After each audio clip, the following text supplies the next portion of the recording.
近期啊，我们经常会谈到人工智能这个话题。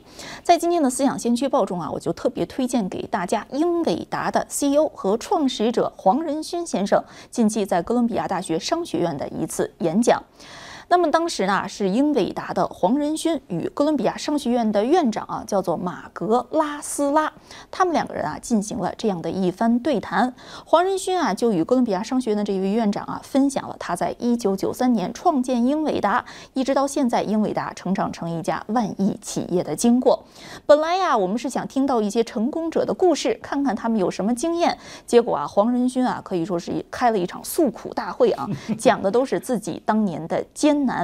他呀特别有一句话，我现在记得特别深。他说呀，忍受痛苦、忍受磨难的能力是非常重要的。他说，当然，你最好啊也是要喜欢你做的这件事儿，因为你如果不喜欢你所做的这一件事儿，这一种创业路上的痛苦和折磨，对于你来说就是太过于巨大了。即使是喜欢，仍然有很多痛苦和折磨，但至少让这种痛苦和折磨呀，感觉还多一些意义。黄仁勋回忆到啊，他在创建英伟达的过程中，几乎每一步都是失败，但是呢，只有那么2、3次关键的成功，让英伟达能够迅速起飞和跳跃。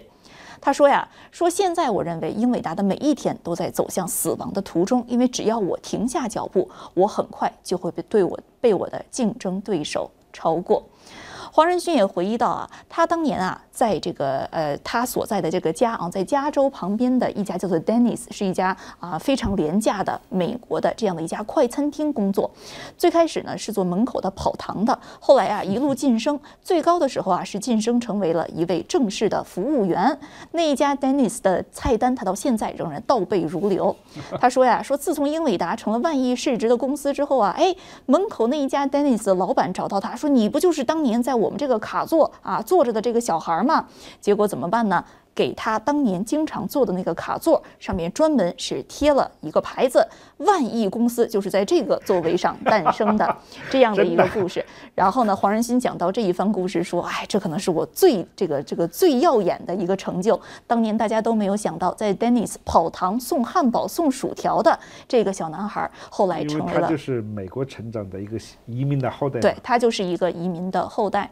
那我们说啊，英伟达到底是怎么成长起来的呢？其实，在最近的 AI 潮和比特币潮之前，大家呀一直认为英伟达是游戏玩家所非常钟爱的一个品牌。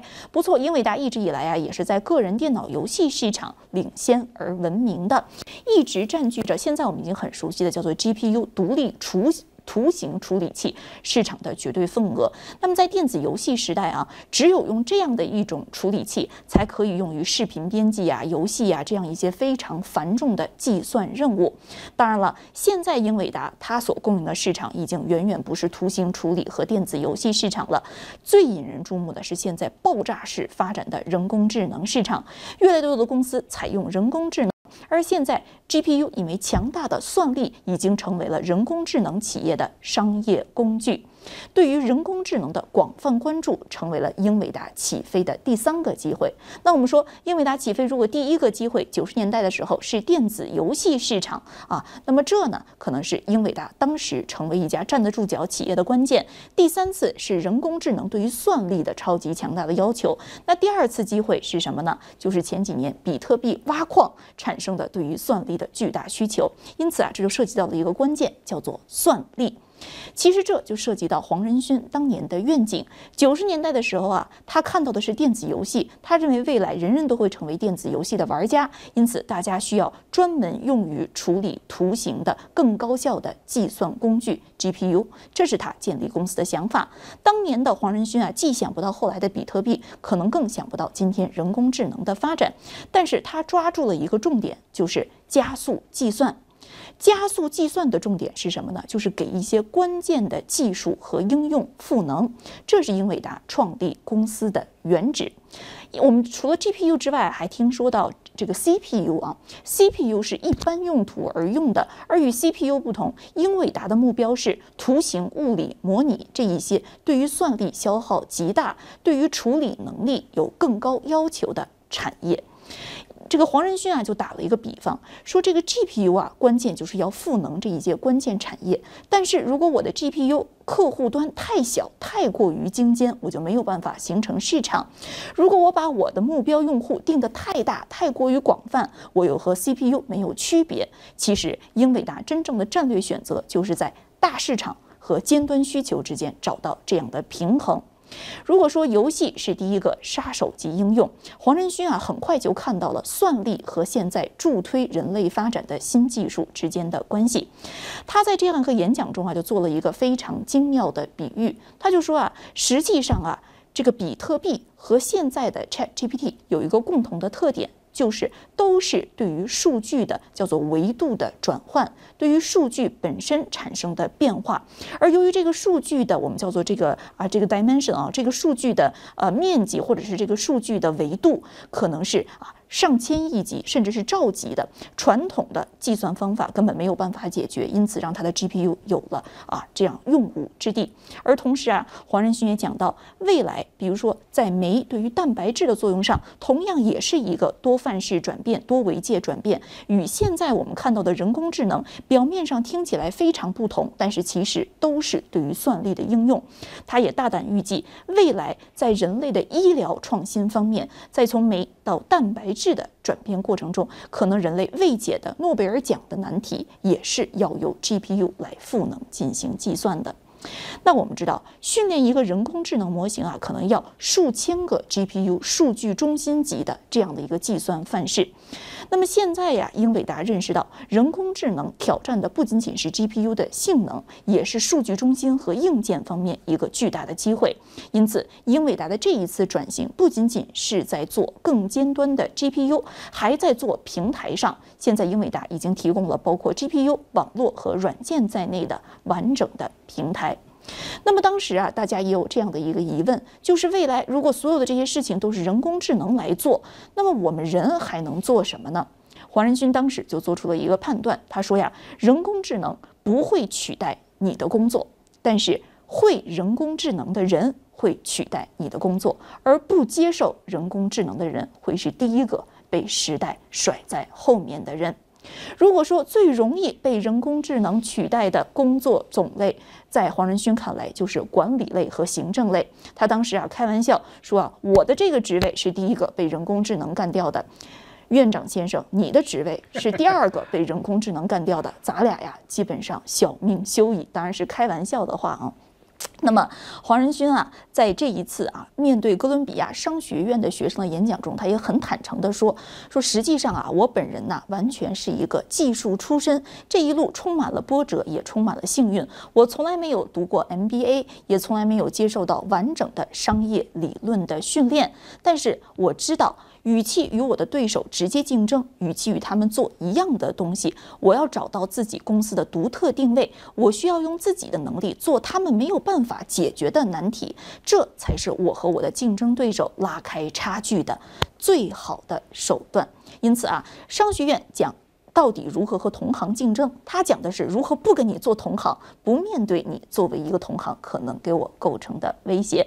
当然了，黄仁勋也非常幽默的透露说，我现在跟你们传授的这一些商业经验让我自己都觉得有一点脸红，因为平时我都是在油管上看一看商业大师的视频，从中学到的一鳞半爪。但是这样一种诚恳的态度也让在场的哥伦比亚商学院的学生开怀大笑。至于说读商学院，那么其实现在也是非常有争议的话题，因为学费非常的贵，而且在商学院教的这些东西到底还适不适应未来的商业模式，这也是一个问题。而黄仁勋这时给出这一些在座学子的建议是，你们最好还是留在学校把书读完。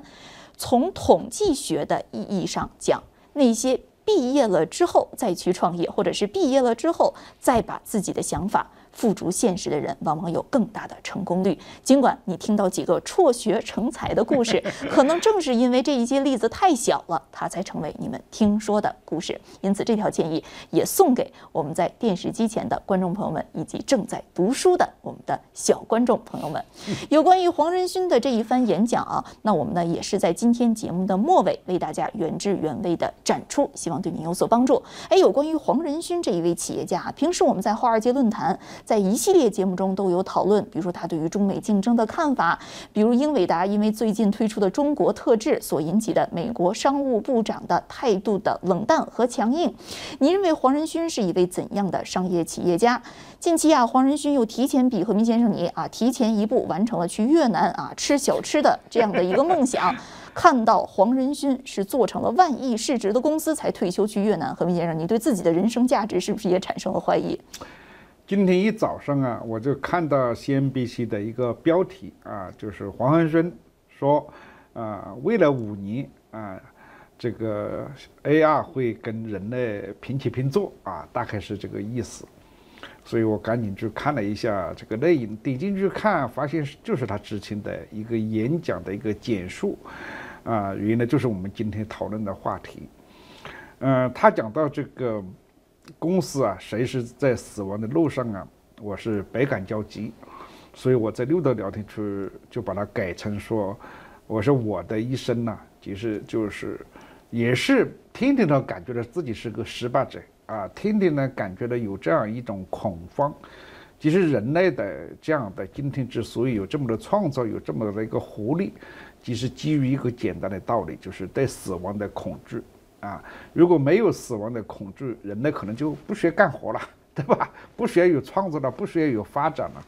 所以我觉得这些话他讲的都非常的诚恳因为这些年媒体也好我不知道是 PR 好还是这些成功的企业家，他们真的是故事是那么的这个光辉也好真是有一个很经历的一些故事，这种深刻的痛苦其实是伴随着一个真正的一个创业者的一生你可以说是一生尤其是他讲到一个就是说不要跟竞争对手为伍或者是竞争，这一点我是感慨最深的一点。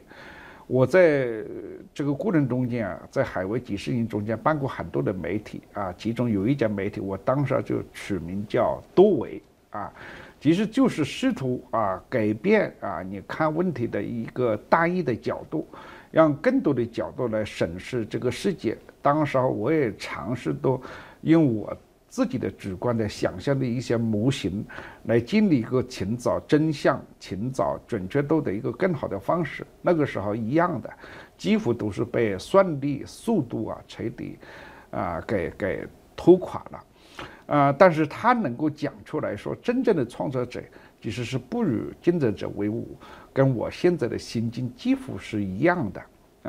我们在这个4-5年以前，我们在社交媒体开始了推动了一个直播节目引起了一些这个反应甚至认为的是我们当时这种直播节目的影响推动了很多的朋友来加入这个行业。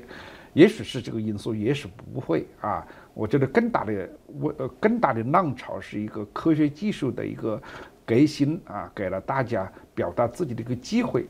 但是很多人可能都很难相信，我已经几年时间没有看过任何的别人做的这种直播节目，没有看过所以很多的消息要不是办公室的同事讲我都不知道，因为我一直在讲我不愿意在这个平台上做任何的竞争成为一个拍摄更光鲜，或者是表达更清晰，或者是更具有一种吸引观众的一种节目的一种形式完全没有，我没有任何一丝毫想去寻找这些流量的密码，或者是这种产品的形式。我在脑子里想的是我要做完全不同的事情。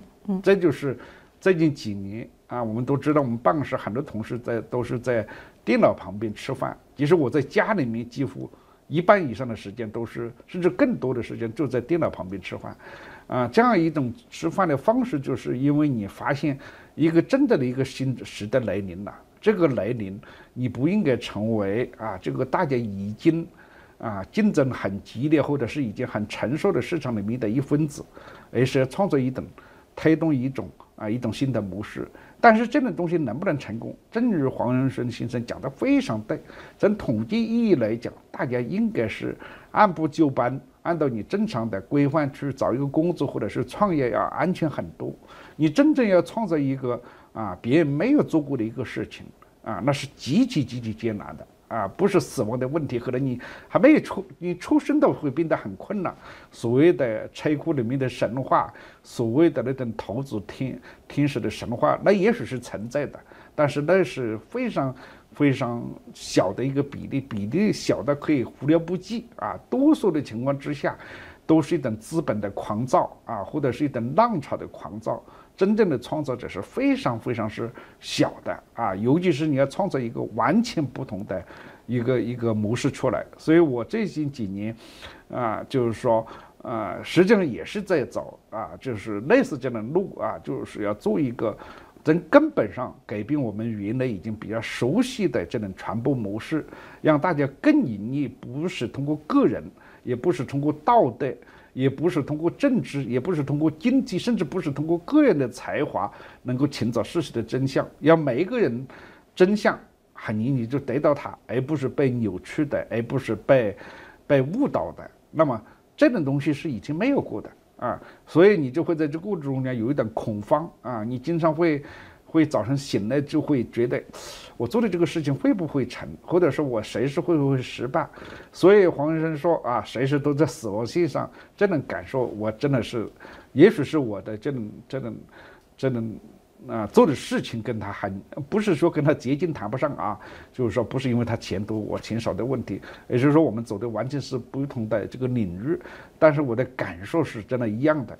而且加上黄文生了嘛，不知道怎么回事他连打工我都不知道我就没有查过他个人的任何背景我只听到他讲什么东西，在那讲话里面就感觉到他就是我喜欢的那种台湾企业家类型台湾企业家类型嘛，就是有一点不是那么的狂躁不是那么的顺就是很诚实的跟你讲这个话。这个可能是跟台湾的传统文化也好，日本文化也好，他们或者是后来的这种欧美文化的影响也好，台湾是一个不太一样的这个族群，或者是不太一样的这种阶层其实他们很多人都是给我这样的感觉。所以黄医生他这种形象我就比较的熟悉，比较的喜欢，所以他讲的话我也比较信任。好，那么我们下面就一起去看一看黄仁勋当时在哥伦比亚商学院的这一段演讲，希望也能够对你有所帮助。So I want to start by having you walk us through a little bit the history of NVIDIA, and then I want to talk a little bit about that leadership thing that we just mentioned. But you launched that company 30 years ago, and you have led it through a transformation, different applications, different type of products. Walk us through a little bit that journey. Yeah, one of the most proud moments, I'll start with the most proud moment that happened recently. The CEO of Denny's, where I used to work, was my first company.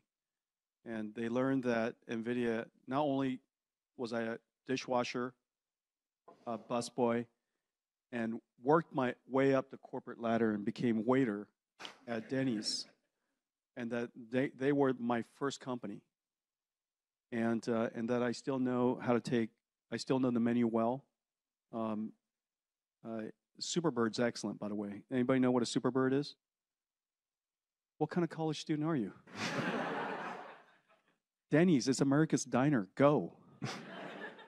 and that NVIDIA was founded by Chris Curtis and I outside our home in San Jose at one of the Denny's there.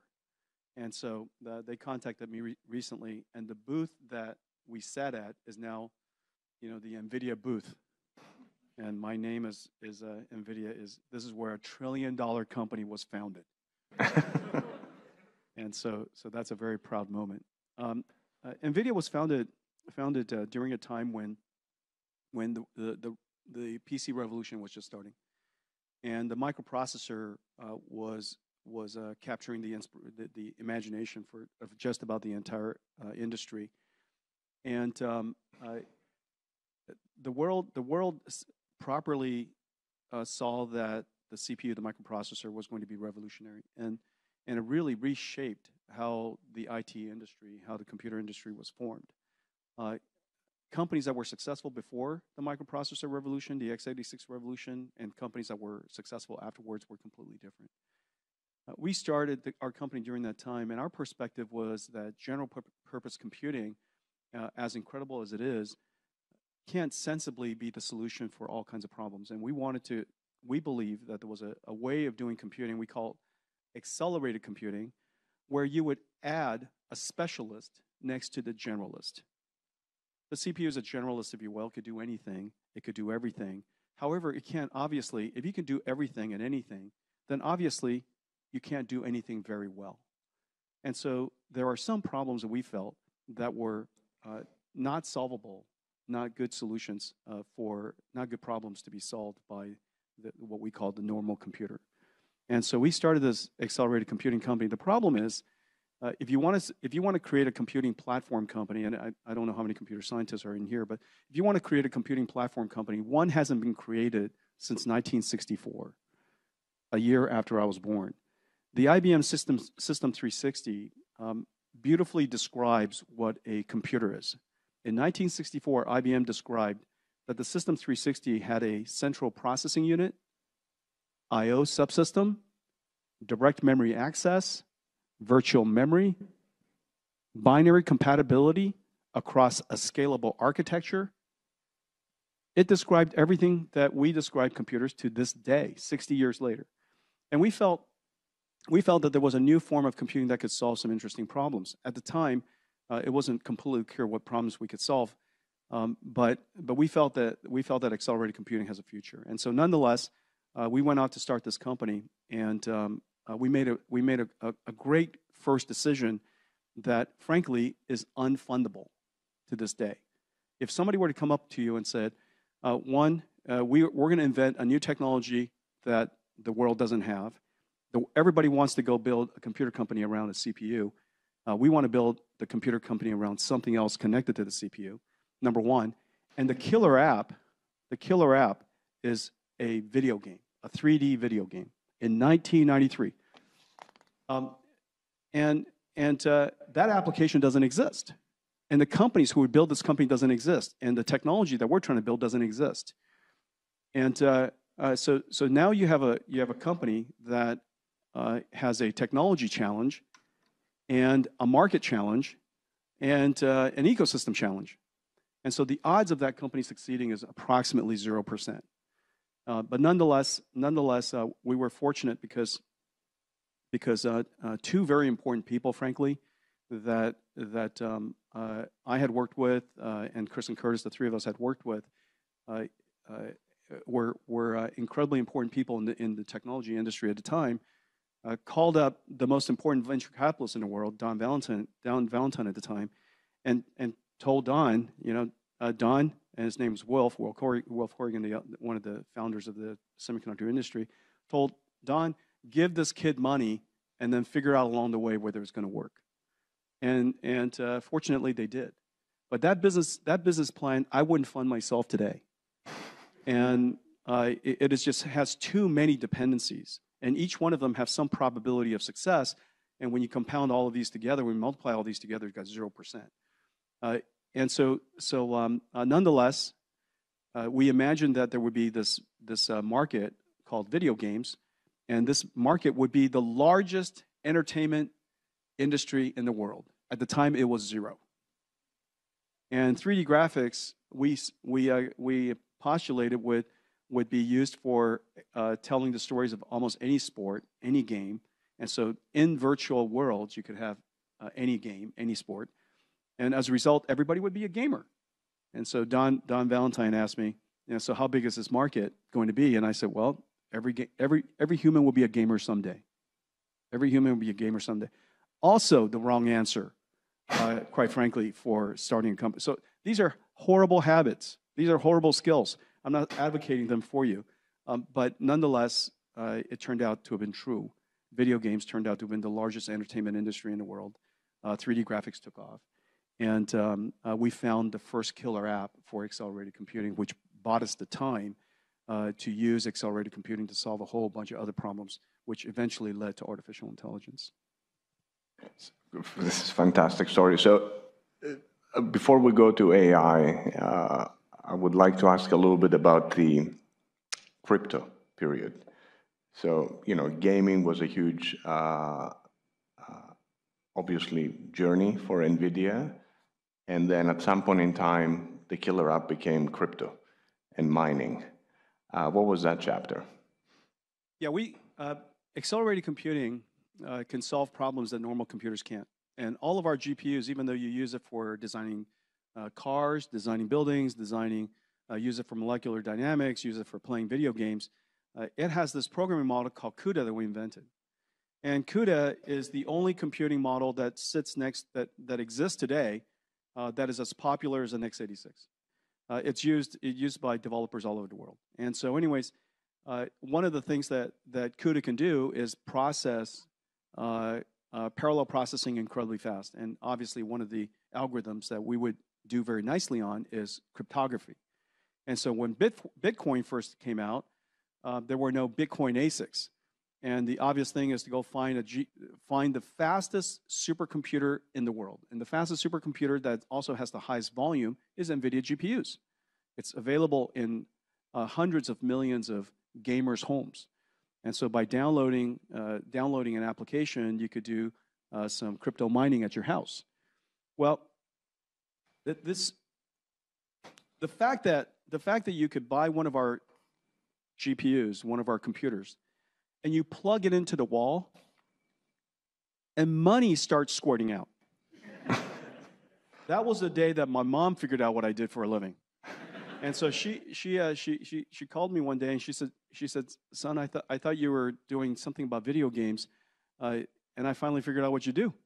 You buy NVIDIA's products, you plug it in, and money squirts out. And I said, that's exactly what I do, and that's the reason why so many people bought it. Bitcoin, of course, led to Ethereum, but the idea that you would use a supercomputer, use a super processing system like NVIDIA GPUs to either encode or compress or do something to refine data and transform it into a valuable token. You guys know what that sounds like? To generate valuable tokens? ChatGPT. And so to this day, really one of the things that's happened, if you extend the sensibility about Ethereum and crypto mining, it's kind of sensible in the sense that all of a sudden we created this new type of industry where raw data comes in, you apply energy to this computer, and literally money comes squirting out. And the currency is, of course, in tokens. And that token is intelligence tokens. This is one of the major industries of the future. Now, I'll describe something else, and it makes perfect sense to us today, but back then it looks strange. You take water and you move it into a building, you apply fire to it, and what comes out is something incredibly valuable and invisible called electricity. And so today, we're going to move data into a data center. It's going to refine it, and it's going to work on it, and it's going to, harness the capability out of it and produce a whole bunch of digital tokens that are going to be valuable in digital biology, it'll be valuable in physics, it'll be valuable in IT and computer, all kinds of computing areas and social media and all kinds of things, computer games and so all kinds of things, and it comes out in tokens. So the future is going to be about AI factories, and there'll be, NVIDIA gear will be powering these AI factories. So we have jumped into the neural networks, and we talked about parallel computing, how we render graphics, let's say, on a monitor, how we play games, how we solve cryptographic problems for Bitcoin. Talk to us a little bit about how the GPU is useful in training neural networks. But then what I wanted us to do for this audience, tell us a little bit about what it takes to train a model like ChatGPT, what it takes in terms of hardware, what it takes in terms of data, what it takes in terms of the size of the cluster that you're using, the amount of money that you need to spend, because these are like huge problems, and it's, I think giving us a glimpse of the scale will be fun. Well, everybody wants you to think that it's a huge problem, it's super expensive. It's not. It's not, and let me tell you why. It costs our company about $5-6 billion of engineering cost to design a chip. And then at one point, 2 years, 3 years later, I hit enter and I send an email to TSMC. And I FTP basically a large file to TSMC. And they fab it, and that process cost our company something along the lines of $500 million. So $5.5 billion, I get a chip. And that chip, of course, is valuable to us. But it's no big deal. I do it all the time. And so if somebody were to say, hey, Jensen, you need to build a $1 billion data center, and once you plug it in, money will start squirting out the other side, I'll do it in a heartbeat. And apparently, a lot of people do. And the reason for that is because who doesn't want to build a factory for generating intelligence? Now, so $1 billion is not that much money, frankly. The world spends about $250 billion a year in infrastructure, computing infrastructure, and none of it's generating money. It's just storing our files, passing our email around, and that's already $250 billion. And so one of the reasons why we're growing so fast is because after 60 years, general purpose computing is on a decline because it's not sensible to invest another $250 billion to build another general purpose computing data center. It's too brute force in energy. It's too slow in computation. And so now accelerated computing is here. That $250 billion goes to build accelerated computing data centers. And we're very, very happy to support customers to do that. And in addition to that, that accelerated computing, you now have an infrastructure for generative AI for all of the things that we're just talking about. Basically, the way it works is you take a whole lot of data and you compress it. You compress it. Deep learning is like a compression algorithm, and you're trying to figure out, you're trying to learn the mathematical representation, the patterns and relationships of the data that you're studying, and you compress it into a neural network. So what goes in is, say, trillions of bytes, trillions of tokens. So let's say a few trillion bytes. What comes out of it is 100 gigabytes. And so you've taken all of that data and you've compressed it into this little tiny file. 100 gigabytes is like 2 DVDs. 2 DVDs you could download on your phone and you can watch it, right? And so you could download this giant neural network on your phone. And now that all of this data has been compressed into it, this compressed neural network model is a semantic model, meaning you can interact with it. You could ask it questions, and it would go back into its memory and understand what you meant and generate text for you, okay? Have a conversation with you. So at the core is kind of like that. It's not, it sounds magical, but for all the computer scientists in a room, it's very sensible. And don't let anybody convince you it costs a lot of money. I'll give you a good break. Everybody go build AIs. Go build AIs. The scale, if I press you a little bit on that scale, like how do you need a computer that is essentially a data center to estimate these models? 16,000 GPUs is what it took to build GPT-4, which is the largest one that anybody's using today. That's $1 billion. Okay. Yep. And that's a check. I mean, it's not even a very big check. Yep. Don't be afraid. Don't let anybody talk you out of building a company. Yeah. Build your dreams. Let me ask you a question about the $1 billion check and the growth that you've been experiencing. I think you were named the best CEO by HBR. That's entertainment. That's entertainment. I'll keep repeating it, and then eventually, I appreciate that. And then eventually we'll end with that line. But in some sense, you're leading a company right now through a period of extreme growth, hyper growth, something that most companies have not experienced in their life. And I want to perhaps tell us a little bit about what does it look like. I mean, sort of doubling in size in under a year, or sort of managing supply chains, managing customers, managing growth, managing money. How do you actually do that? I love the managing money part of it. Just counting it's fun. You just wake up in the morning, just roll around all the cash. Isn't that what you guys are all here to do? My understanding is that's the end goal. What? That's the end goal? Yeah.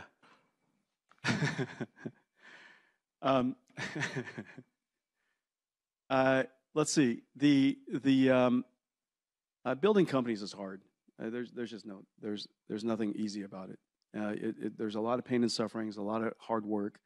If it was easy, everybody would do it. And the truth about all companies, big or small, ours or others, in technology, you're always dying. And the reason for that is because somebody's always trying to leapfrog you, so you're always dying. You're always on the way of going out of business. And if you don't internalize that sensibility, if you don't internalize that belief, you will go out of business. And so we, I started at Denny's, as you guys know, and NVIDIA was built out of very unlikely odds, and it took us a long time to be here. I mean, we're a 30-year-old company, and when NVIDIA first founded, the PC, Windows 95 hadn't come out, 1993, and that was the first usable PC.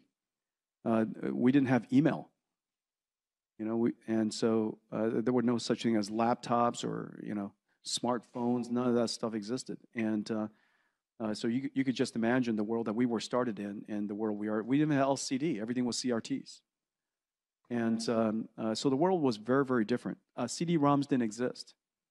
I mean, just to put it in perspective, all this stuff that was the era we were founded in, and it took this long for our company to be recognized as having reinvented computing for the first time in 60 years. Growing fast is all about people. Obviously, companies is all about people. And if the right system's in their place, you're surrounded by amazing people like I am, and the company has craft, has skills. It doesn't really matter whether you ship $100 billion or $200 billion. Now, the truth is that the supply chain is not easy. People think, does anybody know what a GeForce graphics card looks like? Can you just show me as a hand? Anybody knows what an NVIDIA graphics card looks like? And so you have a feeling that the graphics card is like a cartridge that you put into a PC, the PCI Express slot of a PC. But our graphics chips these days, what is used in these deep learning systems, is 35,000 parts. It weighs 70 pounds. It takes robots to build them because they're so heavy. It takes a supercomputer to test it because it's a supercomputer itself. And it costs $200,000. And for $200,000, you buy one of these computers, you replace several hundred general purpose processors that cost several $1 million. And so for every $200,000 you save, for every $200,000 you spend with NVIDIA, you save $2.5 million in computing. And that's the reason why I tell you, the more you buy, the more you save. And apparently it's working out really well. People are, really lining up. And so that's it. That's what we do for a living. And the supply chain is complicated. We build the most complicated computers the world's ever seen. But how hard can it be, really? And it's really hard. It's really hard. But at the core of it, if you're surrounded by amazing, the simple truth is that it's all about people. And I'm lucky to be surrounded by a great management team. You have... And then the CEO says things like, make it so, number one. Something like that. Yeah, make it work. Make it work. Make it so. Make it so. Yeah. I want to go back to AI trends and what you think about the future, but you mentioned the word platform earlier on. Yeah. You mentioned your software environment. So, you have the hardware infrastructure, you have a software environment that is actually pervasive in training neural networks right now. you're building data centers or you're creating environments within data centers that are sort of clusters of NVIDIA hardware, software, and sort of telecommunication between these resources. How important it is to be sort of a whole platform solution versus a sort of a hardware play, and how core is that into NVIDIA's strategy? First of all, before you could build something, you have to know what you're building and what is the reason, the first principles for its existence. Accelerated computing is not a chip. That's why it's not called an accelerator.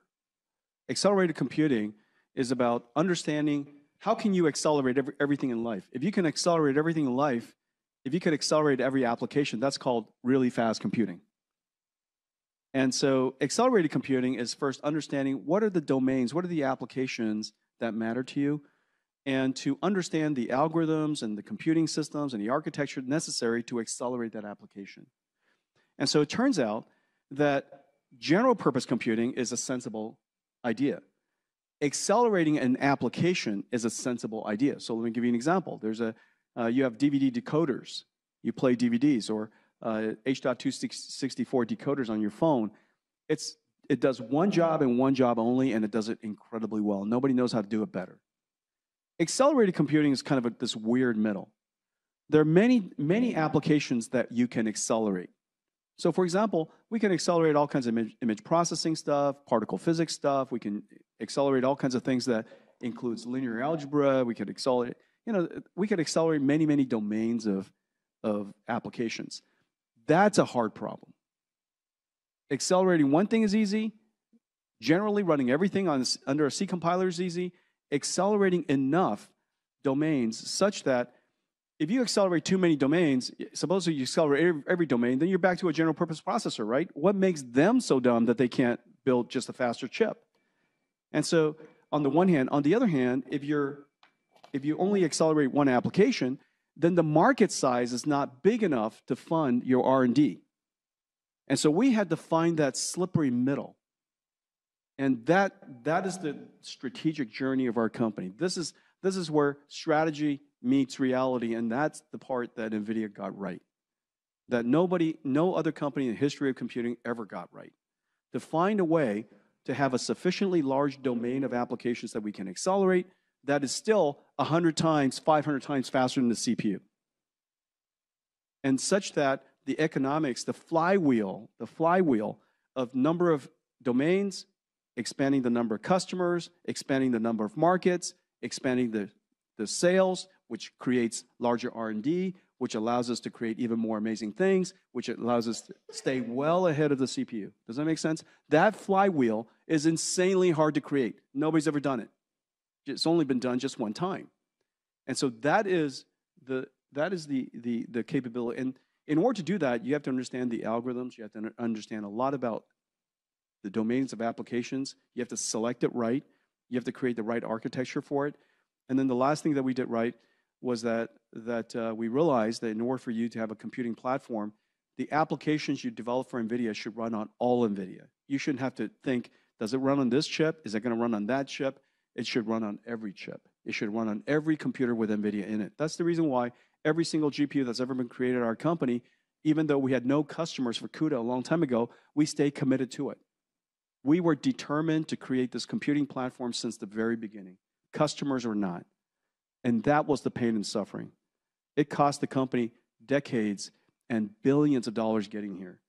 And if not for all the video gamers in the room here, we wouldn't be here. You were our day jobs. And then at night, we can go solve digital biology, go help people with quantum chemistry, go help people with artificial intelligence and robotics and such. And so we realized, number one, that we were accelerated computing as a software problem. The second thing is AI is a data center infrastructure problem. And it's very obvious because you can't just train an AI model on a laptop. You can't train it on a cell phone. It's not big enough of a computer. The amount of data is measured in trillions of bytes. And you have to process that trillions of bytes billions of times. And so obviously that's going to be a large-scale computer distributing the problem across millions of GPUs. The reason why I say millions is 16,000, inside the 16,000 are thousands. And so we're distributing the workload across millions of processors. There are no applications in the world today that can be distributed across millions of processors. Excel works on one processor. And so that computer science problem was a giant breakthrough, an utterly giant breakthrough. And that's the reason why it enabled generative AI, enabled large language models. So we observed two things. One, accelerated computing is a software problem, algorithm problem. And AI is a data center problem. And so we're the only company that went out and built all of that stuff. And the last part that we did was a business model choice. We could have been a data center company ourselves and be completely vertically integrated. However, we recognize that no computer company, no matter how successful, will be the only computer company in the world. And it's better to be a platform computing company because we love developers. It's better to be a platform computing company that serves every computing company in the world than to be a computing company all by ourselves. And so we took this data center, which is the size of this room, whole bunch of wires and a whole bunch of switches and networking and a bunch of software. We disaggregated all of that, and we integrated into everybody else's data centers that are all completely different. So AWS and GCP and Azure and Meta and so on and so forth, data centers all over the world. That's an insane complexity problem. And we figured out a way to have enough standardization wherever was necessary, enough flexibility so that we could accommodate, enough collaboration with all the world's computer companies. As a result, NVIDIA's architecture is now graphed, if you will, into every single computer company in the world. And that has created a large footprint, larger install base, more developers, better applications, which makes happier customers who buy them more chips, which increases the install base, which increases our R&D budget, so on and so forth. The flywheel, the positive feedback system. And so that's how it works, nice and easy. So one thing you haven't done, and I wanted you to explain to us why, is you haven't invested in fabricating your own chips. And why is that? That's an excellent question. The reason for that is, as a matter of strategic choice, the core values of our company, my own core values, the core values of our company is about choosing. The most important thing in life is choosing. How do you choose? How do you choose, well, everything. You know, how do you choose what to do tonight? How do you choose? Well, our company decides to choose projects for one fundamental goal. My goal is to create an environment by which amazing people in the world will come and work.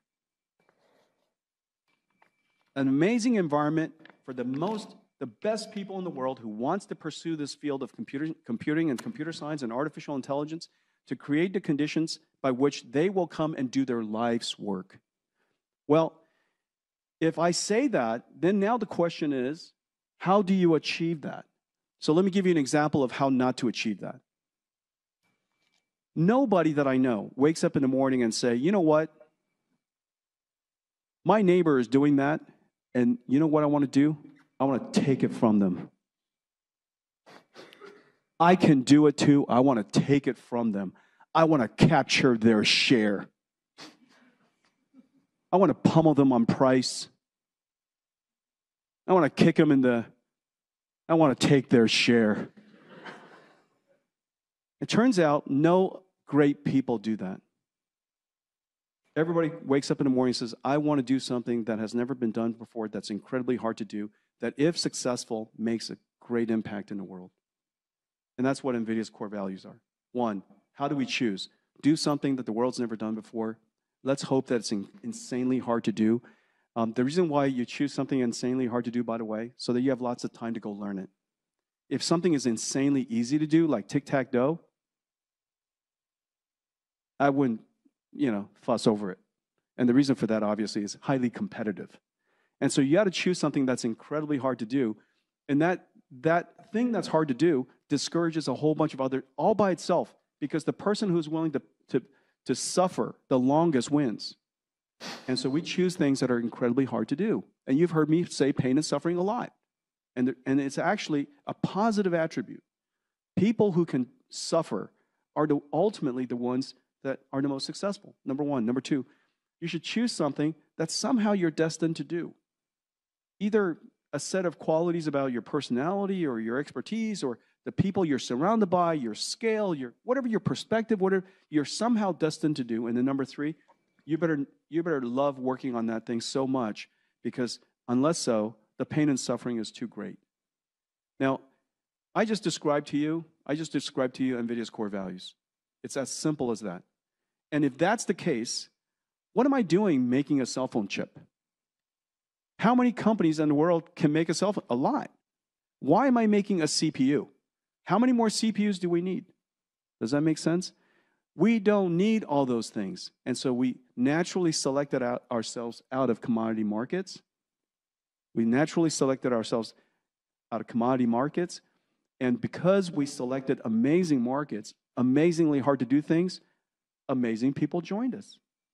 And because amazing people joined us, and because we had the patience to and let them go succeed, to go and do something amazing, have the patience to let them do something amazing, they do something amazing. The equation is that simple. The equation is literally that simple. It turns out it's simple to say. It takes incredible character to do. Does that make sense? And that's why it's the most important thing to learn. It turns out great success and greatness is all about character. And no fabrication. The reason why we don't do fabrication is because TSMC does it so well. And they're already doing it. For what reason do I go take their work? I like the people at TSMC. They're great friends of mine. CC's a great friend of mine. Mark's a great friend of mine. Just because I've got business I can drive into it, so what? They're doing a great job for me. Let's not squander my time to go repeat what they've already done. Let's go squander my time on something that nobody has done. Does that make sense? Nobody has done. That's how you build something special. Otherwise, you're only talking about market share. Thinking about the future, what do you think when we think about this decade? Are these right answers, by the way? I don't have an MBA and I didn't get a finance degree. I read some books and I watched a lot of YouTubes. I got to tell you, nobody watches more business YouTubes than I do, and so you guys have nothing on me. But are these right answers, Professor? You're asking the wrong person. I also didn't study business. I'm kind of but thinking, yes, they're the right answers. Best CEO. Yeah, right. What do you think about AI? When you're thinking about AI applications and where we're going to see change in our lives, let's say over the next 3, 5, 7 years, where do you see that going? And in places where we will all potentially be affected in our daily experience. Yeah, first of all, I'm going to go to the punchline. AI is not going to take your jobs. The person who uses AI is going to take your job. Do you guys agree with that? Okay, so use AI as fast as you can so that you could stay gainfully employed. Let me ask you the second thing. When productivity increases, meaning we embed AI all over NVIDIA, NVIDIA is going to become one giant AI. We already use AIs to design our chips. We can't design our chips. We can't write our optimizing compilers without AI. So we use AI all over the place. When AI increases the productivity of your company, what happens next? Layoffs? Or you hire more people? You hire more people. And the reason for that is, give me an example of one company that had earnings growth, productivity, because of productivity gains, that said, guess what? My gross margins just went up. Time for a layoff. So why is it that people think about losing jobs? If you think you have no new ideas, then that's the logical thing. Does that make sense? If you don't have any more ideas to invest your incremental earnings, then what are you going to do when the work is replaced, is automated? You lay people off. And so join companies where they have more ideas than they can afford to fund, so that when AI automates their work, it's going to shift, of course. It's going to change the style of working. AI is going to come after CEOs right away. Deans and CEOs, we're so toast. Sounds good. I think CEOs first, Dean second, but you're close. And so you join companies where they have more ideas than they have money to invest. And so naturally, when earnings improve, you're gonna hire more people. AIs. So first of all, this is the giant breakthrough. Somehow we've taught computers how to learn to represent information in numerical ways. Okay, so you guys, has anybody heard of this thing called word2vec? It's one of the best things ever. Word2vec. You take a word, you take words, and you learn from the words, studying every single word, its relationship to every other word, and you learn all, read a whole lot of sentences and paragraphs, and you try to figure out what is the best number, vector, what's the best number to associate with that word. So mother and father are close together numerically. Oranges and apples are close together numerically. They're far from mom and dad. Dogs and cats are far from mom and dad, but closer probably to mom and dad than they are from oranges and apples. Tables and chair, hard to say exactly where they lie, but those two numbers are close to each other, far away from mom and dad.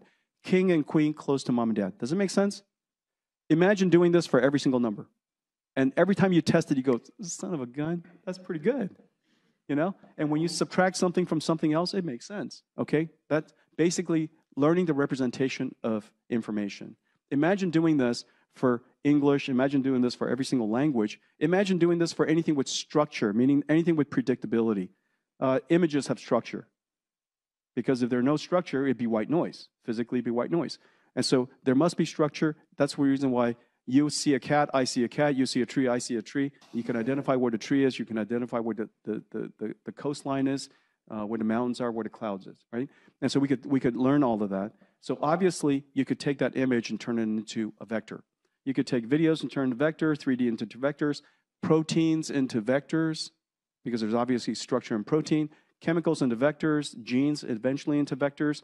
We can learn the vectors of everything. Well, if you can learn everything into numbers and you know its meaning, then obviously you can take cat, the word C-A-T, translate it to the image C-A-T, this image of cat. Obviously, it's the same meaning. If you can go from words to images, that's called Midjourney, Stable Diffusion. If you can go from images to words, that's called captioning. Video, YouTube, videos to words, right, underneath videos.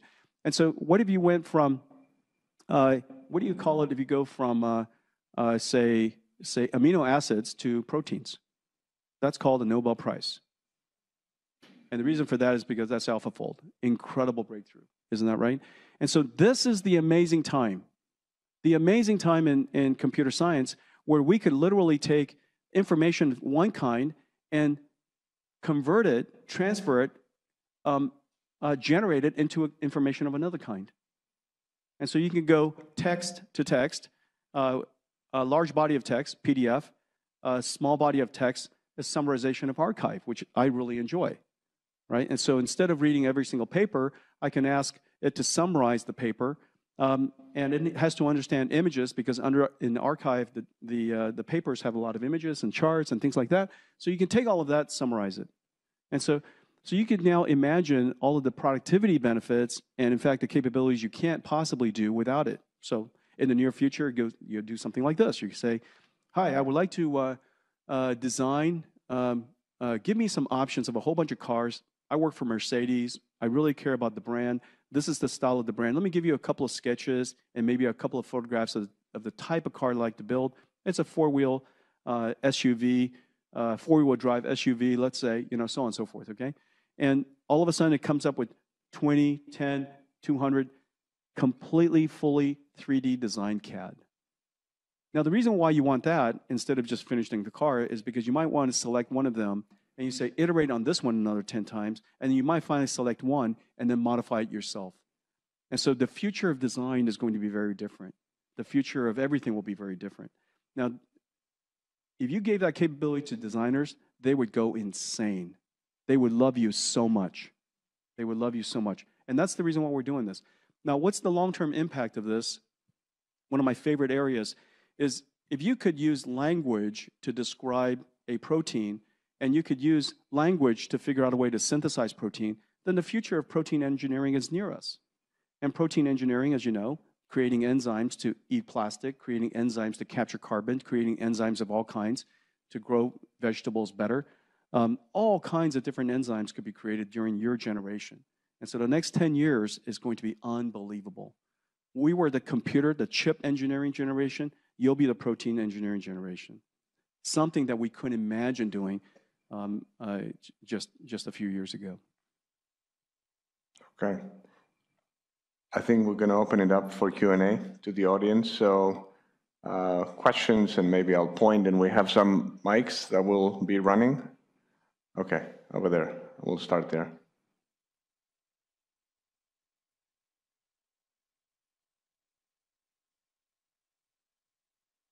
Thank you for coming tonight. Thank you for having me. So are you worried that Moore's Law... Business students are so serious. I understand. I understand that the graduates of Columbia ends up being investment bankers and stock traders. I'm actually computer science. Is that right? Is that right? Oh, and one computer science. You'll be a quant. You're going to be a quant, and so that's what I understand. So I'm here selling stock. Okay, and so in the future, if somebody asks you what stock to buy, NVIDIA. Yeah, go ahead. But yeah, question for you is, are you worried that Moore's Law might actually catch up to GPU industry as it did for companies like Intel? And can you also explain the difference between Moore's Law and Huang's Law? I didn't phrase Huang's Law, and it wouldn't be like me to do so. The very simple thing is this. Moore's Law was twice the performance every year and a half, approximately. The easier math to do is 10 times every 5 years. So every 10 years is about 100 times. If that's the case, if general purpose computing, microprocessors, if general purpose computing was increasing in performance at 10 times every 5 years, 100 times every 10 years, why change the computing method? 100 times every 10 years, not fast enough? Are you kidding me? If cars would go 100 times every 5 years, wouldn't life be good? And so the answer is, it's in fact, Moore's Law is very good. And I benefited from it. The whole industry benefited from it. The computer industry is here because of it. But eventually, general purpose computing, Moore's Law, it's not about the number of transistors in computing. It's about the number of transistors, how you use it for CPUs, how you translate it ultimately to performance. That curve is no longer 10 times every 5 years. That curve, if you're lucky, is 2 or 4 times every 10 years.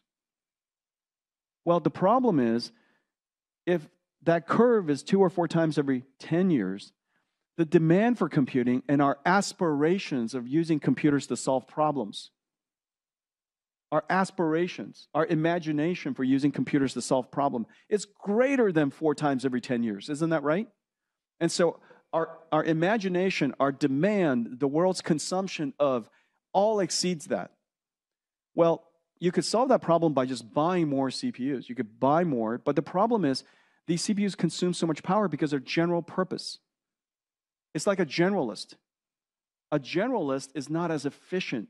The craft is not as great. They're not as productive as a specialist. If I'm ever going to have an open chest wound, don't send me a generalist. You guys know what I'm saying? If you guys are around, just call a specialist. All right? And so, yeah, he's a vet. It's a generalist. Look, or the wrong specialist. So generalist is too brute forced, and so today it costs the world too much energy. It costs too much to just brute force general purpose computing. Now, thankfully, we've been working on accelerated computing for a long time, and accelerated computing, as I mentioned, is not just about the processor. It's really about understanding the application domain and then creating the necessary software and algorithms and architecture and chips, and somehow we figured out a way to do it behind one architecture. That's the genius of the work that we've done. That we somehow found this architecture that is both incredibly fast, it has to accelerate the CPU, 100 times, 500 times, sometimes 1,000 times. And yet, it is not so specific that it's only used for one singular activity. Does that make sense? So you need to be sufficiently broad so that you have large markets. But you need to be sufficiently narrow so you can accelerate the application.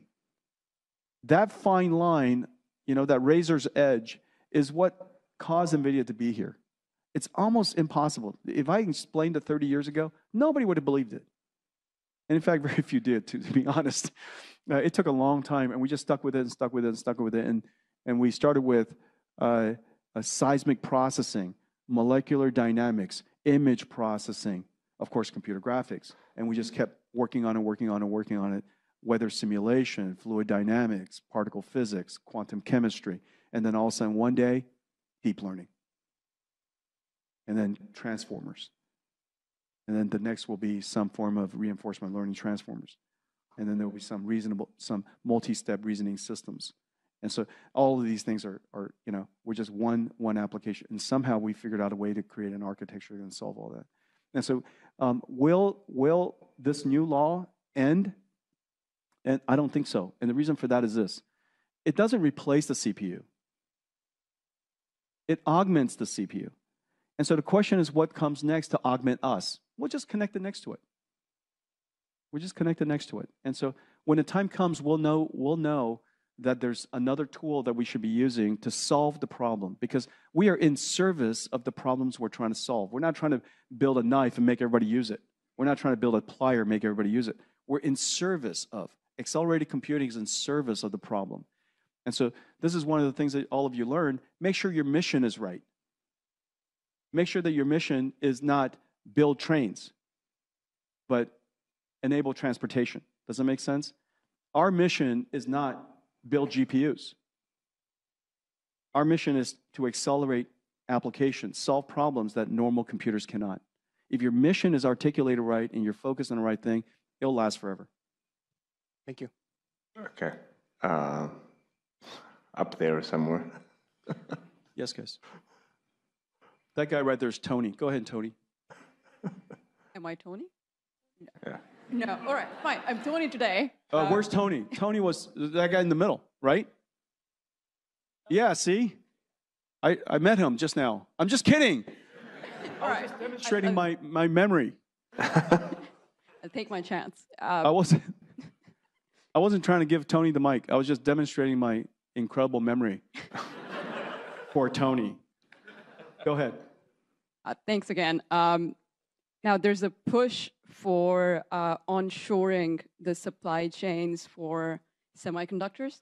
Yeah. Then there are also restrictions on the export of high tech to certain countries. Yeah. How do you think that would affect NVIDIA in the short term? But also, how would that affect us as consumers in the long term? Yeah, really excellent question. You guys all heard the question, so I won't repeat it. It relates to geopolitics and geopolitical tension and such. The geopolitical tension, the geopolitical challenges will affect every industry, will affect every human. We, the company, deeply believe in national security. We are all here because our countries are secure.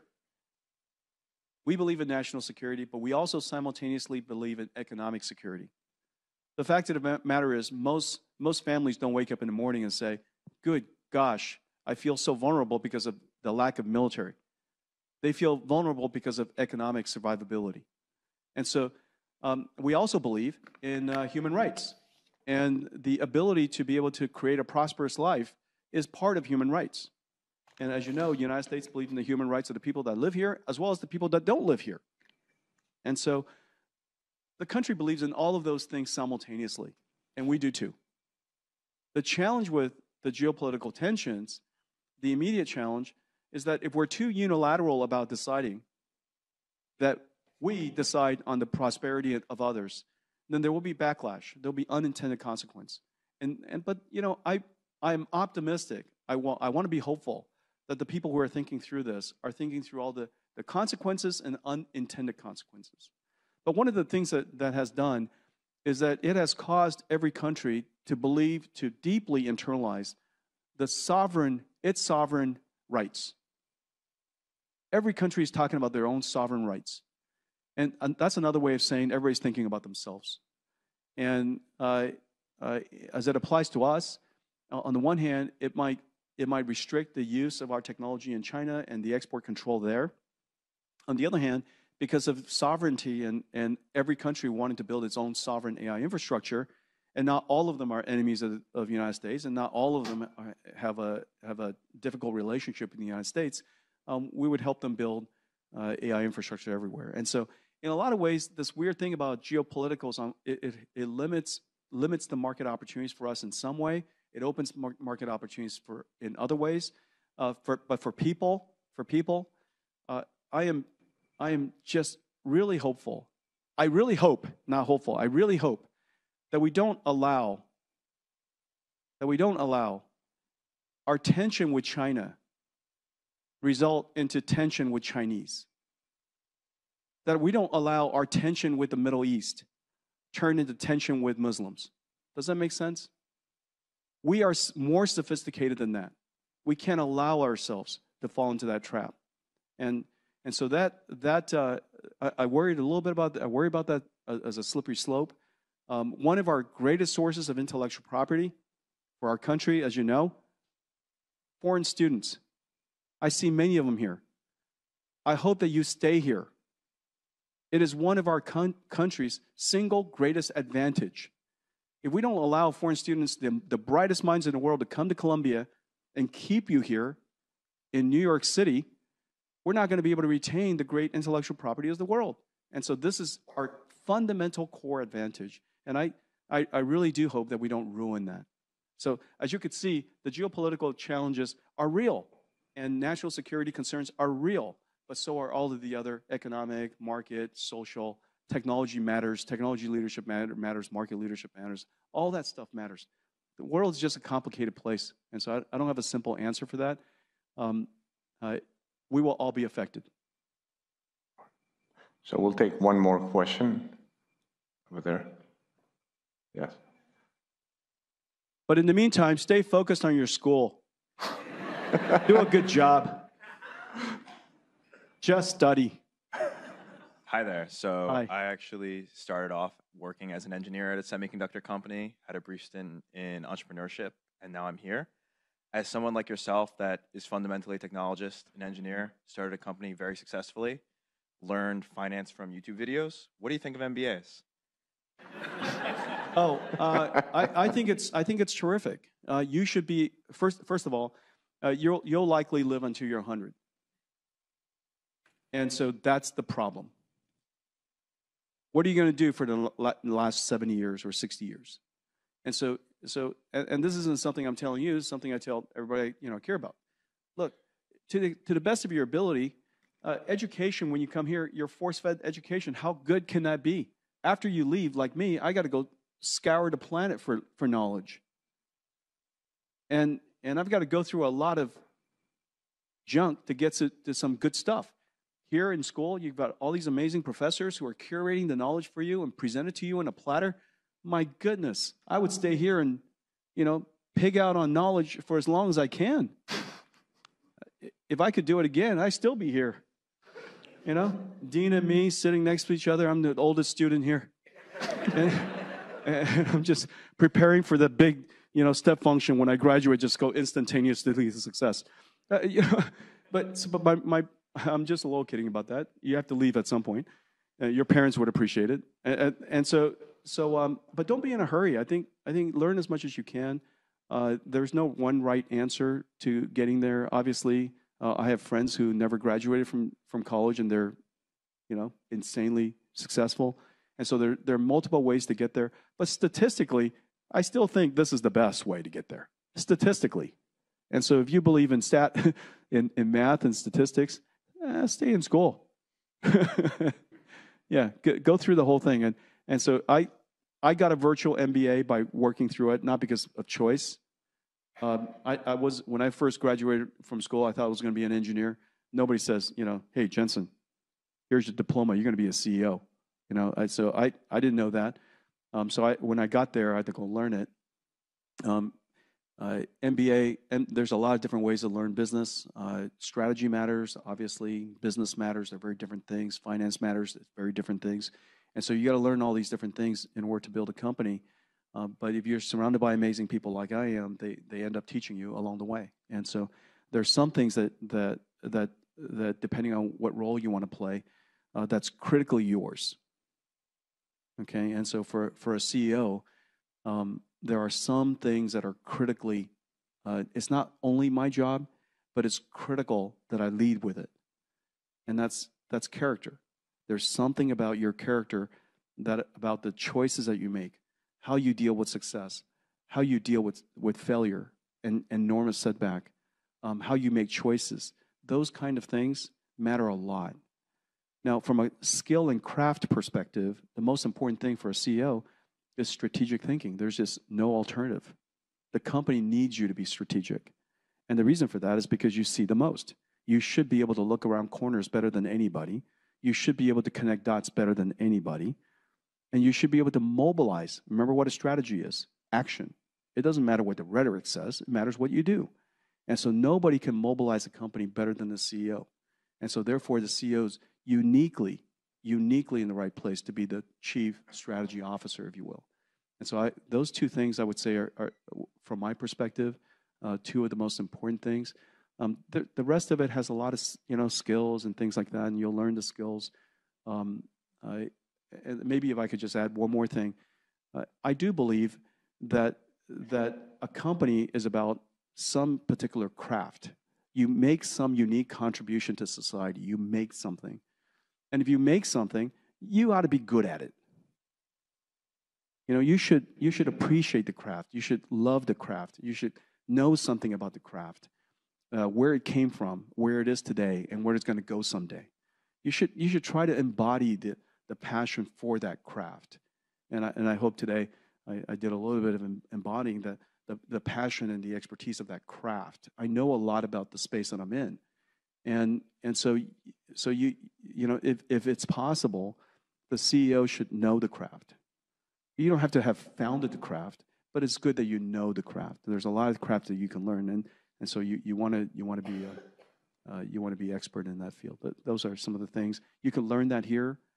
Ideally, you can learn that on the job. You can learn that from friends. You could learn that by doing. A lot of different ways to do it. But stay in school. 万事不求人，私人助理、私人顾问时代来临了。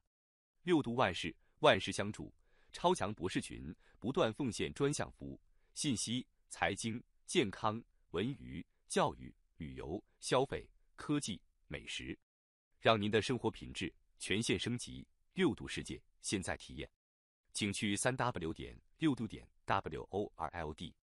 限时免费期间，全体注册网友免费使用付费版的高级功能如下：支持论坛搜索，免费画图。第一步，点击右上角最左边的机器人符号开始对话，像图片中红框中的那样。第二步，如图选择六度万事，我们未来将推出更多的 AI 供大家选择。然后就可以与六博士悄悄畅谈了。还支持论坛内部信息搜索哦。您还可以让六博士做你的助手，帮你绘制漂亮图片。最后可以点击添加好友进来，一起与六博士工作。一起来3W.6度.WORLD尝试吧。